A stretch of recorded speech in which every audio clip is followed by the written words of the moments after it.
উইলোব্রুকের বিচিত্র শহরে, যেখানে ঘরগুলি ঘূর্ণায়মান পাহাড় এবং লম্বা ওক গাছের মধ্যে বাসা বেঁধেছিল, সেখানে লিলি নামে একটি যুবতী বাস করত। লিলি কৌতূহলী এবং সদয় ছিল, একটি হাসি দিয়ে যা আকাশকে আলোকিত করেছিল। এক হাওয়ায় বিকেলে, তার নানির অ্যাটিক অন্বেষণ করার সময়, লিলি একটি ভুলে যাওয়া কোণে আটকে থাকা একটি ধুলোময় পুরানো ঘুড়িতে হোঁচট খেয়েছিল। একটি টাগ এবং একটি টান দিয়ে তিনি ঘুড়িটি উড়িয়ে দেন, প্রাণবন্ত রং এবং চকচকে নিদর্শনগুলি প্রকাশ করে যা সূর্যের আলোতে নাচছিল। উত্তেজিত লিলি বাইরে ছুটে এল, তার ঘুড়ি আকাশে ধূমকেতুর মতো তার পিছনে পিছনে ছুটছে।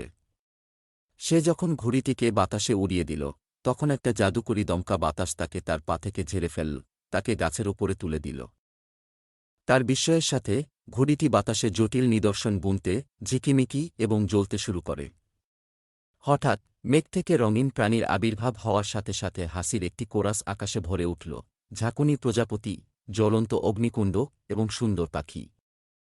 স্বাগতম লিলি, তারা সমস্বরে চিৎকার করে উঠল।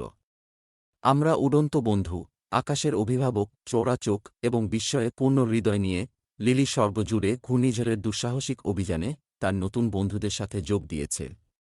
তারা সুউচ্চ পর্বতমালা অতিক্রম করে, তুলো মিছরি মেঘের ক্ষেতের মধ্য দিয়ে ঘুঘু এবং তারা সাথে নাচতে থাকে। সূর্য যখন দিগন্তের নিচে ডুবেছিল, আকাশ জুড়ে সোনার এবং গোলাপি রঙের ঢালাই করে, লিলি জানত যে এটি বাড়ি ফেরার সময়। কৃতজ্ঞ হৃদয়ে তিনি তার ফ্লাইং ফ্রেন্ডসকে বিদায় জানান, শীঘ্রই আবার দেখার প্রতিশ্রুতি দিয়ে। যখন সে মাটিতে ফিরে গেল, তার জাদুর ঘুড়িটিকে কাছে ধরে, লিলি জানত যে কিছু দুঃসাহসিক কাজ ভাগাভাগি করার জন্য ছিল, এবং সবথেকে সত্যিকারের জাদুটি আকাশে ছড়িয়ে থাকা বন্ধুত্বের বন্ধনে পাওয়া গেছে।